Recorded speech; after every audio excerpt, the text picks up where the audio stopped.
Bonjour à toutes et à tous. Je suis citoyen, je suis concerné. Face à un rapport alarmant publié récemment par un groupe de la société civile, le CREVDL, à propos du programme du président de la République, Félix Tshisekedi, le PDL 145 territoires, j'ai décidé de ne pas rester indifférent. J'ai mené ma propre enquête citoyenne. Et ce que j'ai découvert m'a choqué.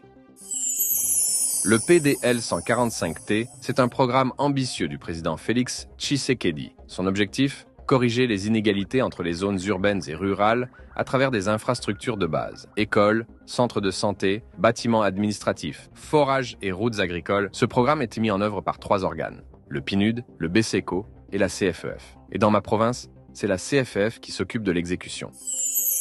Mais voilà que le CREVDL, un centre de recherche, publie une soi-disant enquête citoyenne. Il y dénonce des retards, des détournements et même des constructions fictives. Commençons par les retards. Le CREVDL affirme qu'il y a des retards dans l'exécution. Mais dans le même rapport, il explique qu'il n'a pu visiter que 11 des 20 sites ciblés, à cause de l'état des routes et de la pluie. Ironique, non ?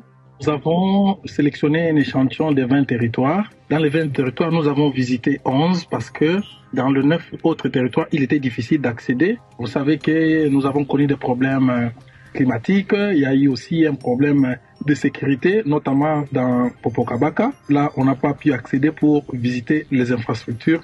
Au total, une centaine qui étaient pratiquement sous examen. Et c'est ce que nous avons fait. Car voilà justement les raisons qui expliquent en partie les retards qu'il dénonce.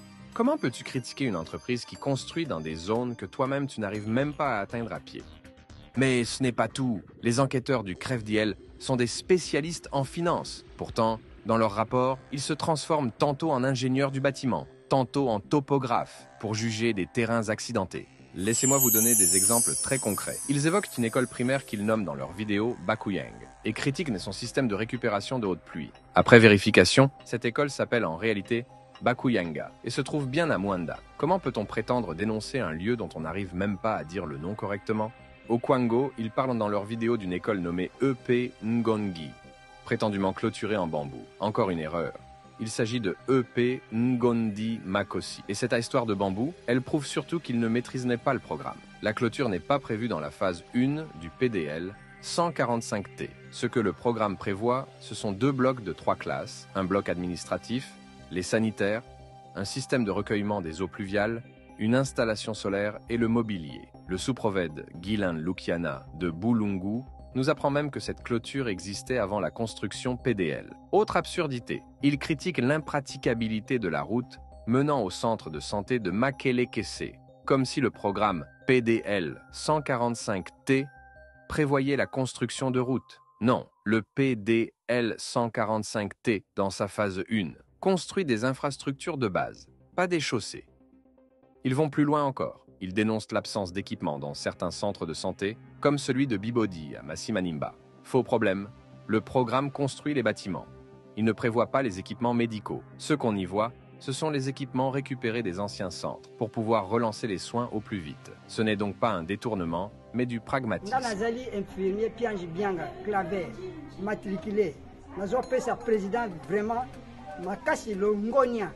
Nzamba batila ye pour abakisa biso biloka boye na centre de santé Bibodi. Le coordonnateur du CREVDL accuse à tort une surestimation des prix des infrastructures. Nous pensons que ces infrastructures ont été surestimées en termes de... Le coordonnateur du CREFDL évoque une prétendue surestimation des coûts des infrastructures, sans jamais présenter de métriques comparatifs ni de détails techniques. Pourtant, les montants ont été validés bien en amont par les ministères sectoriels et le ministère du Plan. Et contrairement à ces allégations, les appels d'offres internationaux ont bel et bien eu lieu, même s'il prétend ne pas les retrouver sur le site de l'ARMP. Résultat, les prix réellement pratiqués après mise en concurrence sont même inférieurs aux estimations initiales. Une école primaire revient en moyenne à 202 755 $ au lieu des 256 000 prévus. Un centre de santé à 189 128 $ contre 250 000 budgétés. Des montants qui incluent non seulement la construction, mais aussi l'installation des équipements solaires, le mobilier complet et les sanitaires. Le tout conformément au cahier des charges officielles. Ces coûts s'alignent d'ailleurs sur ceux observés dans des projets similaires financés par la BAD, Prise Print et 2, la Banque mondiale, Step 2, ou encore par le gouvernement congolais. Et puis, il y a cette histoire absurde sur les bancs scolaires.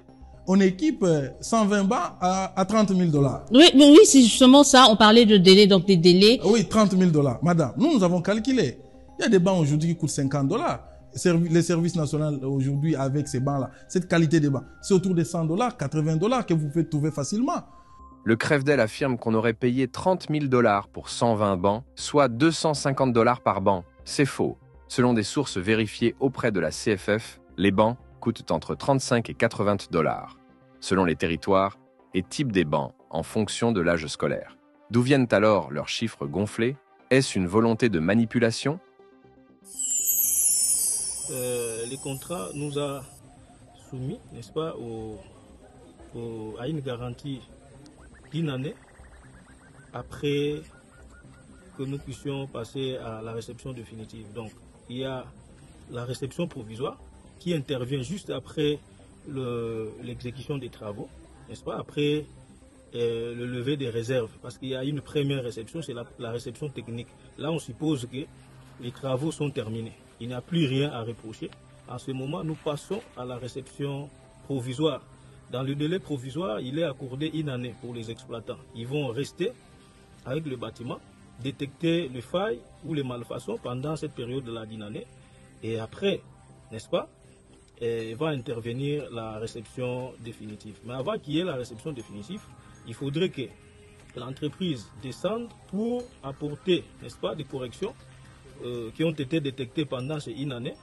Et la mission de contrôle est là pour vérifier, constater si réellement l'entreprise a apporté les différentes réserves qui ont été soulevées, n'est-ce pas, pendant le constat. Une fois cela est fait, corrigé, on passe à la levée. Et après la levée, ça sera maintenant la réception définitive. Voilà un peu la procédure. En conclusion, mon enquête citoyenne me pousse à dire que les accusations du Crefdel sont non seulement remplies d'erreurs, mais tendent aussi à manipuler l'opinion publique à des fins politiques. Ce n'est pas cela, le travail d'une société civile responsable. Le développement, c'est du concret. Ce programme, malgré ses défis, est une réponse. Et nous, citoyens, devons apprendre à vérifier avant de critiquer.